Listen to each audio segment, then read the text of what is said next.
ಆತ್ಮೀಯ H16 news ಅರ್ಥಾತ್ ಹೇ ಸೀತಾರಾಮಗೆ ಸ್ವಾಗತ. ನಾನು ನಿಮ್ಮವ MI ಅಥವಾ ಮಲ್ಲಪ್ಪ ಜೋತಾವಾರ. ಆದ್ಮೇಲೆ ಈಗ ತಾವು ದಿನ ಸುದ್ದಿಗಳನ್ನ ಅದರ ಜೊತೆಗೆ ವಿಶೇಷತೆಗಳನ್ನ ನೋಡ್ತಾ ಹೋಗಿ ವಿಶೇಷ ಈ ಮೊದಲನೇ ಸುದ್ದಿಯನ್ನು ನೋಡಿ. ಕರ್ನಾಟಕ ಸರ್ಕಾರದ ಜನಪ್ರಿಯ ಮಂತ್ರಿಗಳಾದ ಸನ್ಮಾನ್ಯ ಶ್ರೀ ಪ್ರಿಯಾಂಕ ಖರ್ಗೆ ಅವರಿಗೆ ಹೊಸದಾಗಿ ರಚನೆಯಾಗುತ್ತಿರುವ ಸರ್ಕಾರದಲ್ಲಿ ಉಪಮುಖ್ಯಮಂತ್ರಿ ಮಾಡಬೇಕೆಂದು ನಾವು ಹೈಕಮಾಂಡ್ನಲ್ಲಿ ವಿನಂತಿಯನ್ನು ಮಾಡಿಕೊಳ್ತೇವೆ. ಸನ್ಮಾನ್ಯ ಶ್ರೀ ಪ್ರಿಯಾಂಕ ಖರ್ಗೆ ಅವರು BJP ಸರ್ಕಾರ ಇದ್ದಾಗ ಕರ್ನಾಟಕದಲ್ಲಿ ಅವರು BJP ಮಾಡಿದಂಥ ಹಗರಣಗಳನ್ನು ಬಯಲಿಗೆಳೆದಿರತಕ್ಕಂಥ ಒಬ್ಬ ನಾಯಕರು.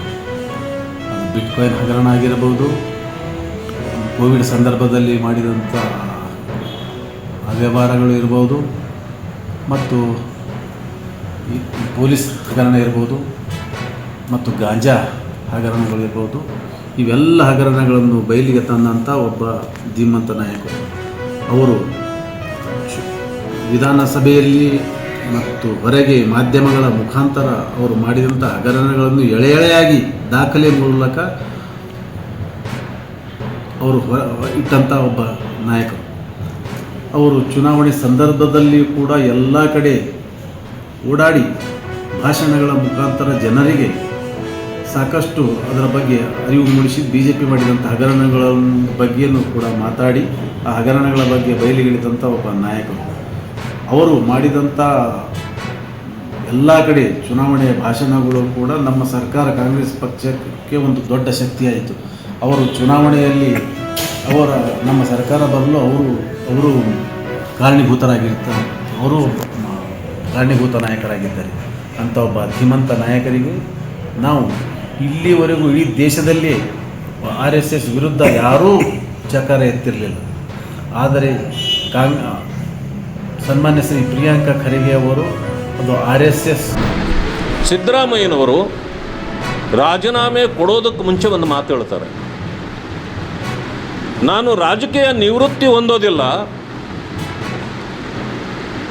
ರಾಜಕೀಯದಲ್ಲಿರ್ತೇನೆ, ಕೋಮುವಾದಿಗಳ ವಿರುದ್ಧ ಹೋರಾಟ ಮಾಡ್ತೀನಿ ಅಂತ. ಕೋಮುವಾದಿಗಳು ಯಾರು? ಕೋಮುವಾದಿಗಳು ನೀವೇ. ಸಿದ್ದರಾಮಯ್ಯನವರೇ ಕೋಮುವಾದಿಗಳು. ಕಾಂಗ್ರೆಸ್ಸೇ ಕೋಮುವಾದಿ ಪಕ್ಷ. ಹೋರಾಟ ಯಾರ ಮೇಲೆ ನಿಮ್ಮದಾಗಾದ್ರೆ?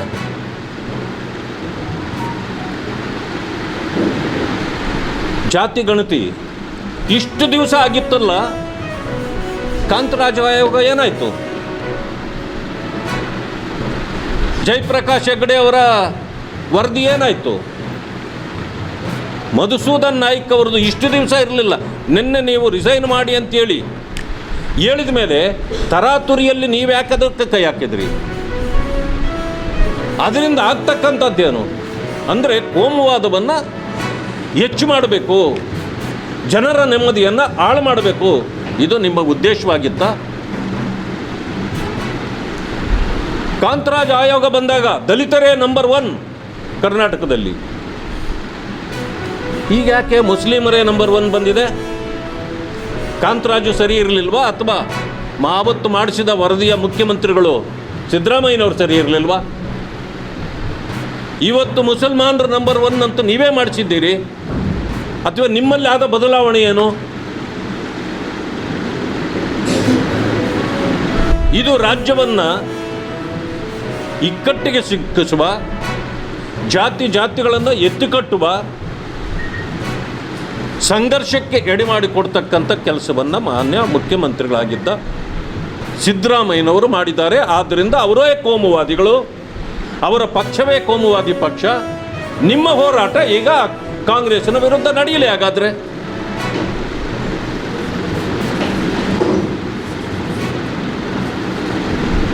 ಅದಕ್ಕೆ ಇವತ್ತಿನ ದಿವಸ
ಇವತ್ತಿನ ದಿವಸ ನಮ್ಮ ಗುಲ್ಬರ್ಗ ದೈವ ದೇವತಾದಂಥ ಶ್ರೀ ಶರಣಬಸವೇಶ್ವರ ದೇವಸ್ಥಾನದಲ್ಲಿ ಪ್ರಿಯಾಂಕ್ ಖರ್ಗೆ ಅವರು ಮುಂದಿನ ಉಪಮುಖ್ಯಮಂತ್ರಿ 2026 ಉಪಮುಖ್ಯಮಂತ್ರಿ ಆಗಬೇಕನ್ನೋ ಒಂದು ಪ್ರಿಯಾಂಕ್ ಖರ್ಗೆ ಅವರ ಅಭಿಮಾನಿಗಳ ವತಿಯಿಂದ ಹಲವು ದೇವಸ್ಥಾನಗಳಲ್ಲಿ ಇವತ್ತಿನ ಪೂಜೆ ಪುನಸ್ಕಾರ ನಡೆದಿದೆ.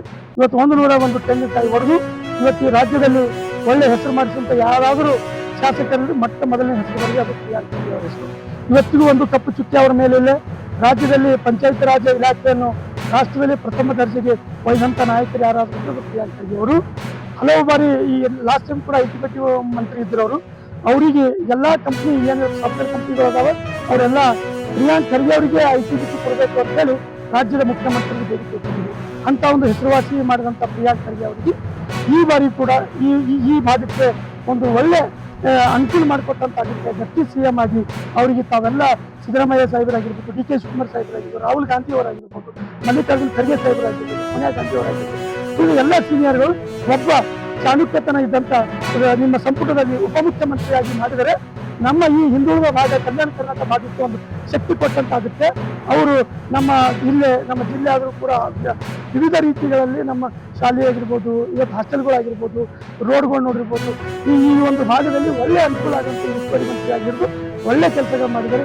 ದಯಮಾಡಿ ನಾನು ಕೇಳೋದಿಷ್ಟೇ, ಡಿ ಕೆ ಶಿವಕುಮಾರ್ ಸಾಹೇಬರಿಗೆ, ಸಿದ್ದರಾಮಯ್ಯ ಅವರಿಗೆ, ರಾಹುಲ್ ಗಾಂಧಿ ಅವರಿಗೆ, ಖರ್ಗೆ ಸಾಹೇಬರಿಗೆ ಕೈ ಮುಗಿದು ಕೇಳೋದೇನೋ ಈ ಒಂದು ಶರಣಬಸವೇಶ್ವರ ದೇವಸ್ಥಾನದಲ್ಲಿದ್ದರೆ ಅಂಥ ಒಬ್ಬ ಪ್ರಿಯಾಂಕ್ ಖರ್ಗೆ ಸಾಹೇಬರಿಗೆ ತಾವೇನಾದರೂ ಉಪಮುಖ್ಯಮಂತ್ರಿಯಾಗಿ ಮಾಡಿದ್ರೆ ನಮ್ಮಂಥ ಎಲ್ಲ ಯುವಕರನ್ನು, ವೃದ್ಧರನ್ನು ಮತ್ತು ಮಹಿಳೆಯರನ್ನು ಮತ್ತು ಹಿರಿಯರನ್ನು ಒಂದು ಗೌರವ ಕೊಡುವಂಥವ್ರು ಯಾರಾದರೂ ಈ ರಾಜ್ಯದಲ್ಲಿ ಇದ್ದರೆ ಅದು ಪ್ರಿಯಾಂಕ್ ಖರ್ಗೆ ಅವರ. ಅವ್ರಿಗೆಲ್ಲರಿಗೆ ಅನುಕೂಲ ಮಾಡಿಕೊಟ್ಟಂತಾಗುತ್ತೆ. ಅದಕ್ಕೆ ದಯಮಾಡಿ ಅವರನ್ನು ಈ ರಾಜ್ಯದ ಉಪಮುಖ್ಯಮಂತ್ರಿಯಾಗಿ ನೇಮಿಸಬೇಕಾಗಿ ತಮ್ಮೆಲ್ಲರಲ್ಲಿ ರಾಜ್ಯದ ಎಲ್ಲ ಹಿರಿಯ ಮುಖಂಡರಲ್ಲಿ ನಾನು ಕೈ ಮುಗಿದು ಕೇಳಿಕೊಳ್ಳುತ್ತೇನೆ. ಅವ್ರಿಗೆ ಪ್ರಿಯಾಂಕ್ ಖರ್ಗೆ ಅವರಿಗೆ ಉಪಮುಖ್ಯಮಂತ್ರಿಯಾಗಿ ಮಾಡಬೇಕು. ಪ್ರಿಯಾಂಕ್ ಖರ್ಗೆ ಅವರಿಗೆ ನಿಮ್ಮ ಹಿಡಿದು ತಾವೇ ಟಿವಿ ಮಾಧ್ಯಮದಲ್ಲಿ ತೋರಿಸ್ತಾ ಇದ್ದೀರಿ.